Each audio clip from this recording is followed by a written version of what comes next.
Hello and welcome to another edition of Behind the Scenes, GOV-TV's look at the film and television business in New Mexico. I'm your host, Tony DellaFlora.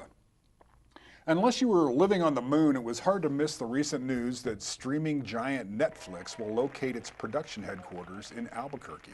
The announcement sent shockwaves through New Mexico and the industry. With me today to discuss the consequences of the move is the head of the city's film office and one of the architects of the deal, Alicia Keyes. Alicia, thanks for being here today. Thanks for having me. I know you have been extremely busy. Before we get into some of the particulars, I just let folks know, you stepped into the giant shoes of Ann Lerner, who's legendary in the film business around here. And I guess the question was, what was it like to hit a home run in your first year in the film office? It feels great. It definitely feels great.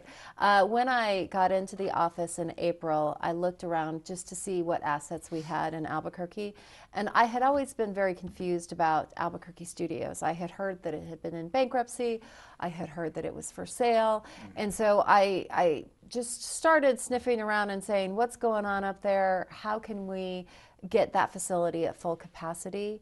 And so how the deal really came around is that I called Netflix and said, I was first asking them about a flight between Burbank and Albuquerque because I was desperate to get a direct flight between Burbank and Albuquerque because a lot of the production companies and distribution companies that we service are out of northern Los Angeles.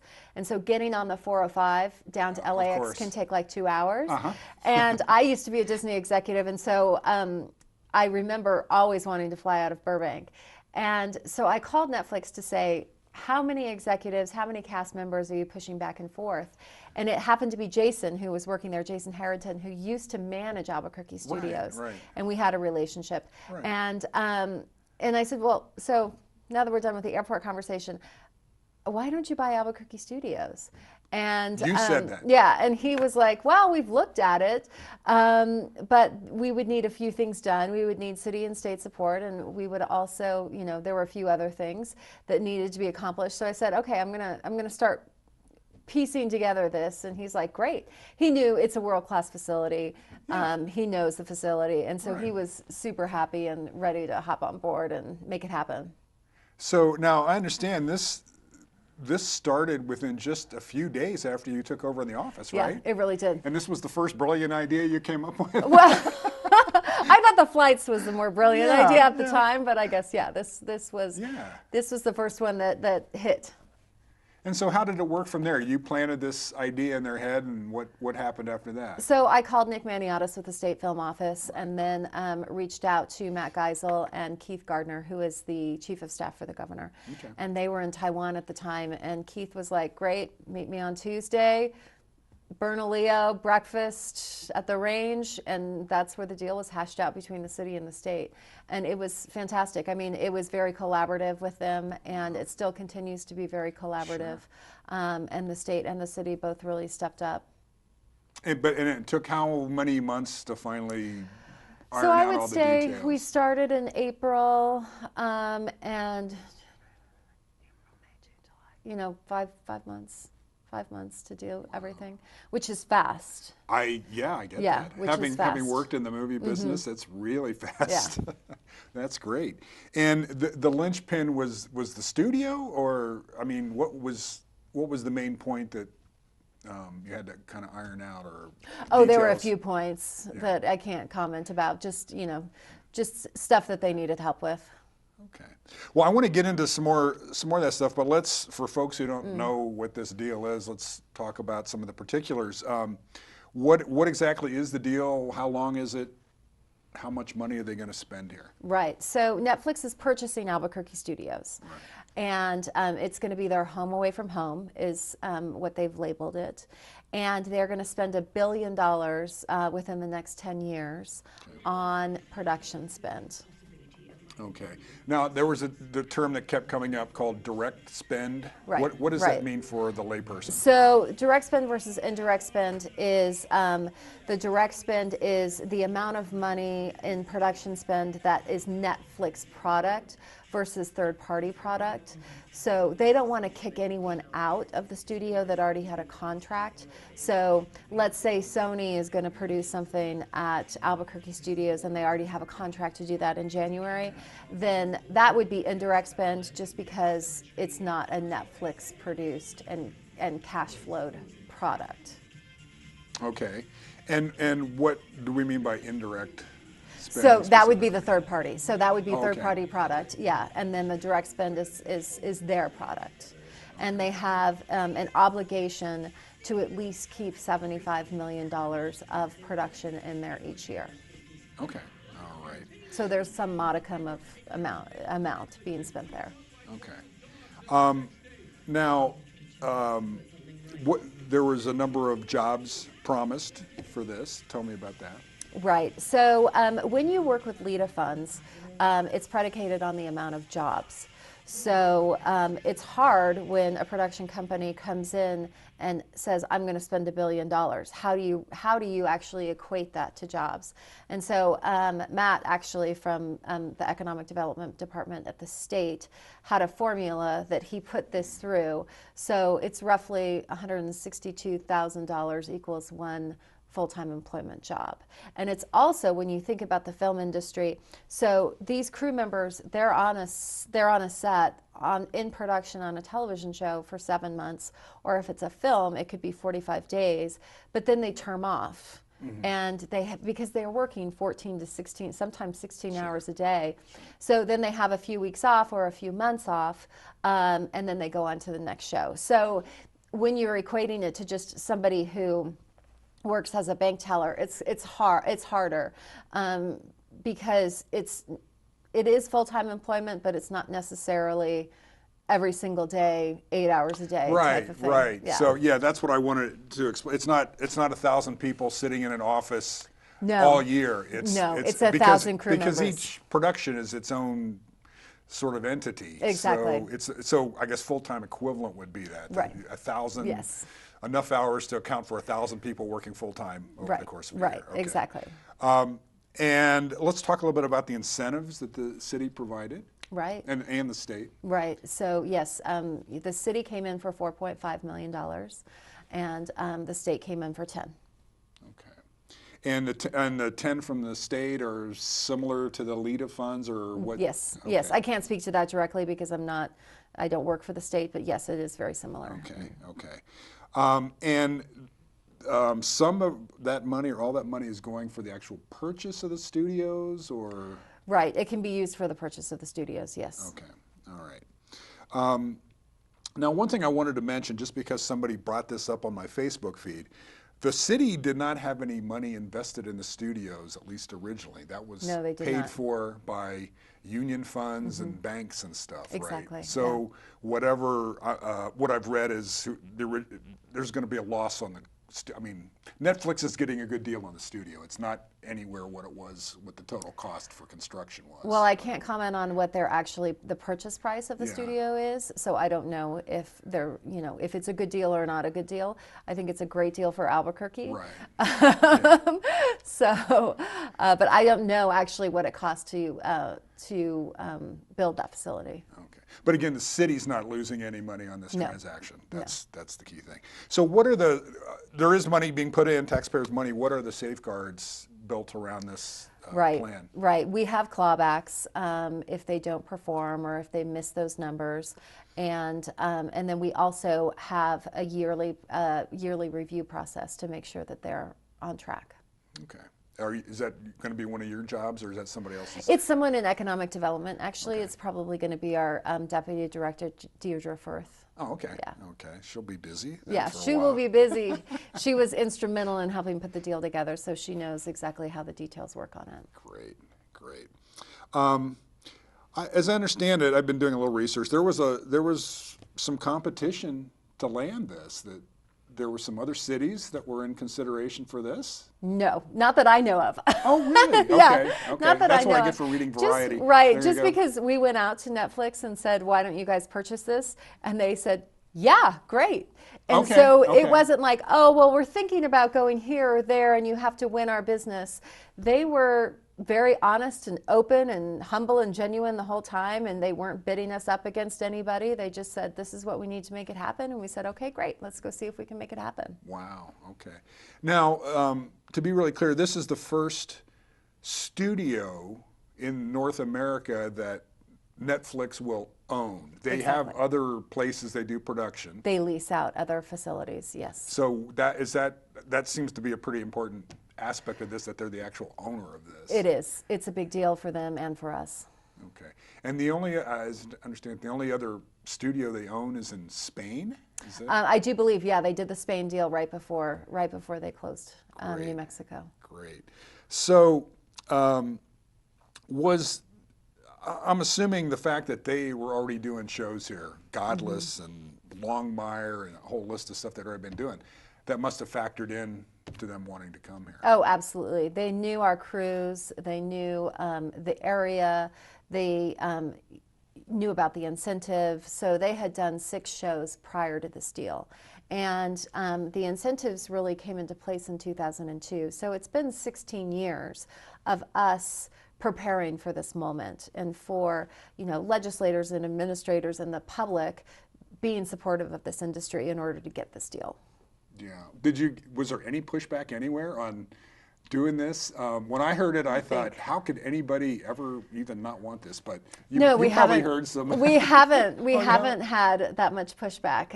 You know, most people are really supportive of it. I actually don't think I've heard one person that's really anti the deal. Oh, good. Yeah. Good. Which is great. I think everybody knows Albuquerque's ready for it. And yeah, I think you're right about, you sort of had to build to this moment, and then we were ready for it. We were ready, and yeah, we were prepared. We made the right phone call at the right time, and you know, this is what happened. Yeah, great. Now, when you, I'm just curious, after you got kind of a positive reception from Netflix, did you go to the mayor and say, hey, we might be landing these guys? I'm trying to imagine what that meeting was like. Tim and I are friends. We actually had our first jobs together at the beach water park. I was a lifeguard and he was a tube shack guy. And so we have a good rapport together, and we were in a meeting, and I said, I'm going to go after this. And he's like, great, you have my full support. And then we would pass each other in the halls as we were negotiating it. And then I told him, I said, this is going to close. This is a real thing. And he's like, don't tell me yet. Don't tell me yet. Don't tell me until it's like 100%. You know? So it was kind of this joke between us. Yeah. Yeah. But since we landed this, I have to say our phones have been ringing off the hook. Yeah, with other production companies, studios, people from LA who want to move to Albuquerque and do the same thing. Really? Well, I want to get back to that. Obviously, that's very important. But the mayor was pretty pumped about it. Yeah. That's good. That's good. Well, it was, as I understand, I mean, you maintained a bit of secrecy about this. Was there specific reasons why you had to do that, or? Really, the company had requested that kind of confidentiality, so everybody had to everyone had to sign an NDA that was involved in the deal. How hard was it to not run down the not hallway talk about saying it? I know, exactly. Very hard, I have to say. Yeah, because it's exciting. It's exciting. Yeah. Well, I want to talk about something that has been a big thing for me when I talk to people about the film industry, is the ripple effect of what's going to happen here. We talk about putting $1 billion or whatever portion of that into the city's economy in the next 10 years, but I'm not sure most people outside of the business realizes where all that money goes. Right. Right. Can you talk a little bit about where that gets spread out through the economy? Sure. So it's $1 billion of money that would not be in New Mexico outside, you know, if this deal wasn't happening. And so I think that's an important aspect of it. But about 30% of the budget of each show goes to vendors, local vendors. So those are people that are supplying wood, glass, paint, going into restaurants, going into hotels. So it really does have a ripple effect on the whole industry, on the whole economy. And then you've got crew members' salaries. And with a Netflix show, it's roughly, the estimates we have right now is between like 75 and 90% of the people that Netflix is hiring on shows are locals, which is incredible. So, and these are salaries that are like 60, 70, 80, over 100 grand for a show. So that's, you know, it's excellent money. So yeah, so when we're spending X amount of money for a job, again, you're talking about high five figures, right? 6 figures, as opposed to, well, I won't mention any other companies, but like a call center, for instance, that may be paying a little bit over minimum wage. Right, exactly. So we're really getting a bang for the buck, and then obviously those people are paying taxes. Right, and these people are, I mean, you know, they're carpenters, they're electricians, they're people who do makeup, they're people who sew costumes, they're PAs who help out on the set that just got out of C&M's crew training program. So, you know, it's middle-class folks who are working in this industry. Yes, there are the Hollywood actors, and, you know, they do come in, but that is not who these film crews are made up of. Right. But you mentioned that, and occasionally some of these big Hollywood actors will rent somebody's private home. Or buy a home, or buy the which home. just recently happened. So there's more money coming into into the economy. I just had one of my UPMs on a Netflix show. He's buying a house in Albuquerque. He absolutely loves it. Him and his wife don't want to move away. They're closing. I think they probably already closed. Yeah. So, and then I've got another producer from LA who wants to come out. It's pretty phenomenal. I think that's probably going to continue happening as these shows come into town. I back many years, well, it's been almost 10 years ago, I used to help put out the film directory, the state film directory, when it was still in hardcover. And I would go through the listings every year and call people up and see if they wanted to re-up. And I remember calling, I don't even remember what the store was up in the Northeast Heights, and they said, when are you going to list gift baskets as a category? And I said, what are you talking about? And they said, well, we do tons of business with the movies here for wrap parties and this and that, and it's a big percentage of our income. And I'm thinking, gift baskets? I never would have a million years thought of that. And I said, well, it's too late this year, but if you want to talk to my bosses, we'll see if we can get it as a category next year. They did. There were 4 businesses listed under gift baskets the next year. I think dry cleaners are killing it here in Albuquerque. Yeah, exactly. That's it. All the little service things, all that stuff gets impacted. A lot of the stuff you don't think of. I mean, there's movie stars who walk into jewelry companies and just buy hundreds of thousands of dollars worth of jewelry. We've heard stories like that. Yeah. I remember interviewing folks at Gertrude Zachary, and that's right. Breaking Bad people would come in all the time and everything. And then all the other people who wanted to see where the Breaking Bad episode was filmed, and they would come in. So the tourism thing, that's a whole other thing. Yeah. So yeah, it's hard to buy that kind of publicity, I think. One of the things we're talking about, the amount that they're going to Netflix is going to spend here. But I was, again, in doing some of my research, I wanted just a couple fun facts. Netflix is the largest studio in the world now. I mean, they produce more films by far than Warner Brothers or anybody else. I mean, like almost 4 to 1. It's crazy. I think that they're over 700 programs a year, and then you look at Disney or Sony or Warner Brothers slate, and it's under 30. Right. So they are a disruptor. Yes, absolutely. So they're the behemoth. They're and Forbes magazine said that Netflix will spend, it's going to be somewhere between $8 billion and $13 billion this year. Wow. On either producing or acquiring. That's the total amount. 85% of that would go to producing their own content. So even the low figure is way up there. Goldman Sachs said in a report that they thought Netflix would be spending $22.5 billion in 5 years, by 2022, in 4 years. That's incredible. So I guess my question is, we're talking about $100 million or so spent in Albuquerque, but it looks like if we're a production hub, I mean, this could go nuts. So, right, exactly. What is in the deal is the minimum that's going to happen. Right. And we're hoping for big things. But you can't talk about How high it might be? Well, Are you optimistic? I'm very optimistic, but I also don't work for Netflix, so I don't know what's in their plan. But there's a lot of space out at Mesa del Sol for them to build more stages if they choose to. And there seems to be a lot of support on the state level for the entertainment industry. So as long as that continues, and as long as our next governor is supportive of the incentive, then I think we're good. Okay. And speaking of, it's located, the studios are in Mesa del Sol, which I figure is going to have a little boomlet there. I hope so. I hope so. They've struggled since 2008, so it would be nice to see that community. And I can't imagine why would executives and people working at the studio not want to walk to work. Exactly. Especially if they've been on the 405. Right. It's like, this will be a dream job. This is a dream. Getting their golf cart maybe, but at least they can walk there. So you mentioned there is room for the studios to expand if necessary. I mean, any idea like how many more sound stages could they build, I think with the amount of land, it would be quite a few. So I don't think that there's any restriction out there. Okay. If they wanted to build Great. 10 to 20 more stages. That'd be incredible, wouldn't it? Yeah. From your lips to God's ears. We'll just cross our fingers. Okay.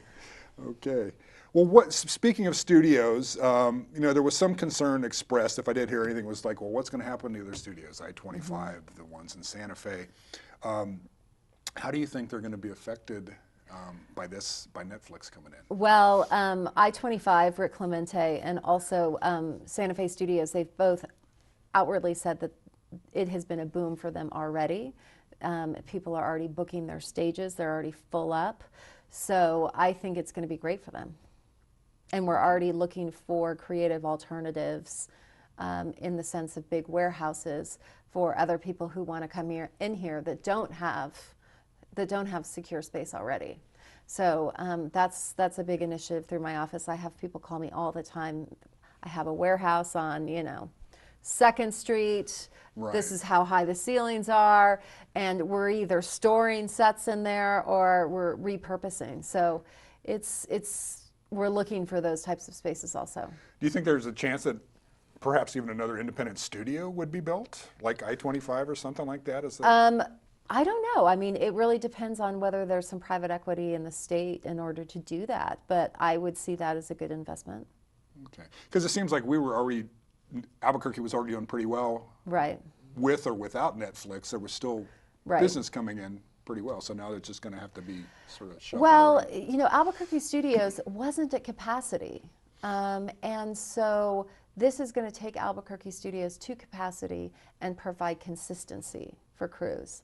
And those are the two most important things, is people aren't going to be turning off from one show to the next and having 2 months in between. They're going to have maybe a week or two to go on vacation with their family, and then they're going to be going on to the next show. Oh, okay. Yeah. Which is, I guess, a good thing. Which is a good thing. Although if I was working 16-hour days, I know. 2 weeks off, but hey. I know.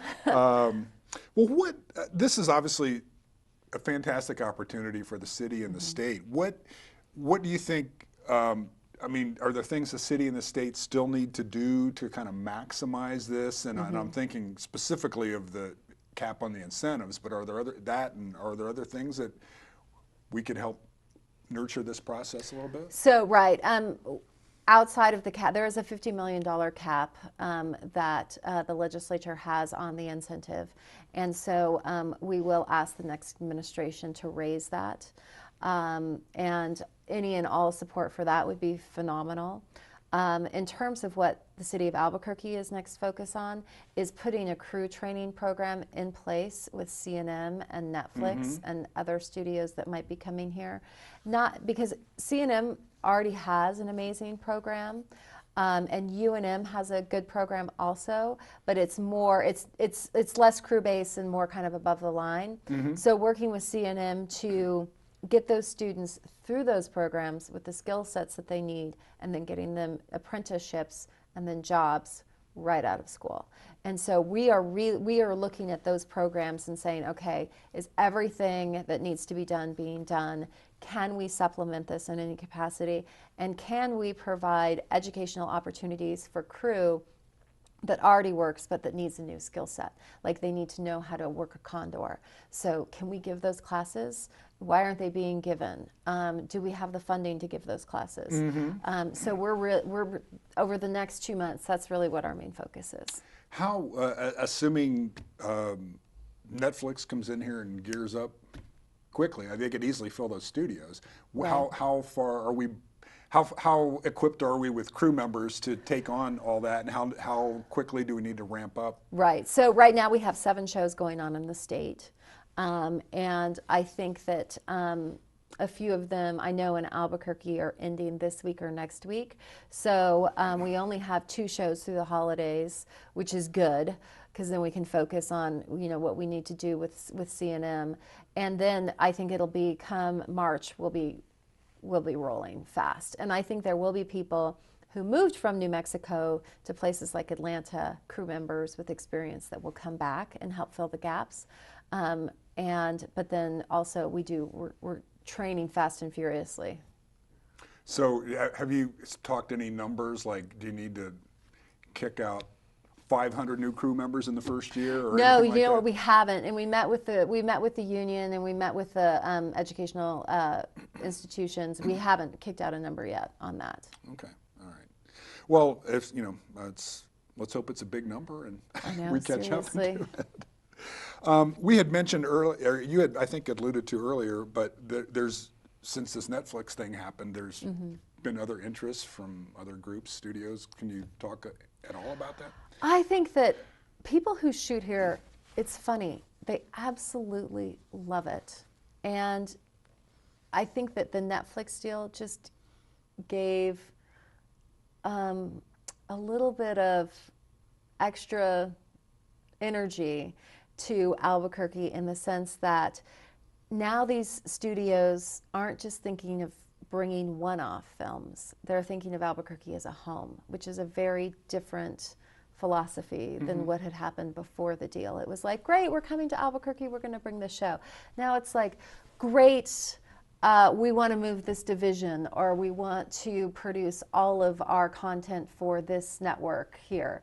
Like, how do we go about doing that? And so they're bigger, more like city planning conversations. And one thing that I do love about my job, it's like, I touch every department in this city, and we rely on them for information and help and guidance and experience.